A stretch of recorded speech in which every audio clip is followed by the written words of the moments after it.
গতকালকে কোচিং থেকে আসার সময় বাসার টুকটাক যেগুলো প্রয়োজন ছিল ওগুলা জিনিসপত্র কিনে নিয়ে এসেছিলাম।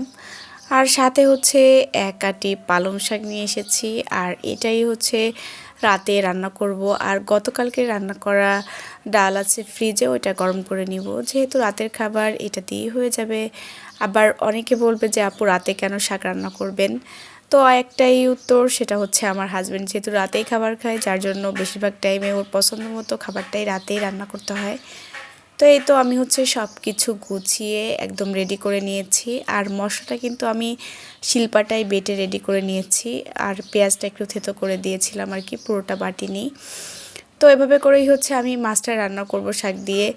আবার অনেক সময় যখন বেশি আলসেমি হয় তখন হয়তো বা ফ্রিজে বাটা মশলা দিয়ে রান্না করি। তো ওইটা আমার কাছে মনে হয় এভাবে করে টেস্টটা বেস্ট হয়, যার জন্য বেশিরভাগ টাইমেই আমি যখনকারটা তখনটাই একদমই রেডি করে নিই। তো এই তো আমি মাছটা ভালো করে ফ্রাই করে নিব আর কি। দেন মাছটা ভালো করে ফ্রাই করে তারপর আমি মশলাটা কষিয়ে রান্না করব। তো মাছটা যেহেতু আমি ভালো করে ভেজে নিয়েছি, দেন মশলাটা কষিয়ে তারপর দিয়ে দিলেই হয়ে যাবে। তো এই তো এদিকে আনিশা আমার কোলে উঠে বসে আছে, কারণ যখনই আমি রান্না করি তখনই সে আমার পিছন পিছনে ঘুরঘুর করে। আর তার খেলার যা কিছু আছে সব কিছু নিয়ে আমার পিছনেই বসে যায়। একদমই রুমে কোথাও সে খেলবে না। যতক্ষণ আমি রান্না করব ততক্ষণ সে কিচেনেই ঘুরঘুর করে। আর এদিকে আমি মশলাটা ভালো করে কষিয়ে দেন মাছটা দিয়ে দিয়েছি। আর মাছটা দেওয়ার পরে আমি ঢাকনা দিয়ে আরও কতক্ষণ কষিয়ে নিব, যেহেতু শাক একদমই তাড়াতাড়ি হয়ে যাবে। আর শাকে পানি বের হয়, আর ওটা দিয়েই রান্না হয়ে যাবে। ওটার মধ্যে আমি এক্সট্রা কোনো পানি অ্যাড করব না। তো এই তো আমি মাছটা ভালো করে কষিয়ে তারপর এখন শাকগুলো অ্যাড করে দিচ্ছি। আর শাকগুলো দেওয়ার পরেই আমি ঢাকনা দিয়ে অল্প আঁচেই রান্না করে নিব।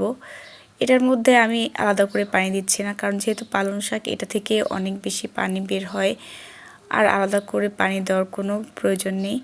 তো এই তো আমি ঢাকনা দিয়ে ঢেকে দিয়েছি। আর এদিকে আমার ভাতও হয়ে গিয়েছে। আর এই যে দেখতে পাচ্ছেন আমার রান্নাটাও শেষ। আর শাকটা একদমই কমে অল্প হয়ে গিয়েছে, আর ঝোলটাও মাখো মাখো ছিল। আর খেতে কিন্তু বেশ মজা হয়েছিল। তো এভাবে করে কে শাক দিয়ে আর কি মাছ রান্না করেন, তো কমেন্ট করে সবাই জানাবেন। আর এই তো আমার রান্না শেষ, কিন্তু তার খেলা এখনও শেষ হয়নি। তো আমি ওভারঅল সব কিছু রান্না শেষে সব কিছু গুছিয়ে নিয়েছি। আর আমার কাছে মনে হয় যখনকার তখনই পরিষ্কার করে নিলে কি হয়, সুন্দর পরবর্তী আর কষ্ট হয় না। তো আজকের মতো ভিডিওটা এখানেই শেষ করছি। সবাই ভালো থাকবেন। আল্লাহ হাফেজ।